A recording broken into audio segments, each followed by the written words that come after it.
হরে কৃষ্ণ, স্বাগত বন্ধুরা নতুন একটা ভিডিওতে। তো আজ হলো রাধা অষ্টমী ব্রত উপবাস। কয়েকদিন আগে তো কৃষ্ণের জন্মাষ্টমী পালন করলাম, তো আজ হলো রাধা অষ্টমী ব্রত।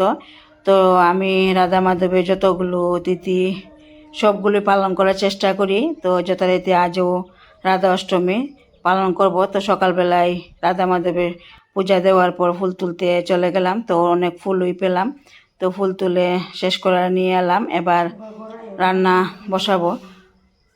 রান্না করার পর তারপর দুপুরবেলা রাধা মাধবের ভোগ নিবেদন করব। তো রাধারানী নাকি দ্বিপ্রহরে জন্মগ্রহণ করেছেন, তার জন্য আমরা একবেলা উপবাস থাকি।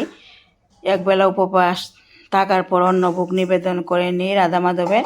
আমার গুরুদেব এইভাবেই করতে বলেছেন, তো আমিও ঠিক সেভাবেই পালন করি। তো এবার সবজি বানিয়ে রান্নাটা বসিয়ে দেব। তো আপনারা কে কে রাধা অষ্টমী ব্রত পালন করছেন অবশ্যই বলবেন। তো রান্নার ভিডিও আর আপনাদের সঙ্গে শেয়ার করলাম না।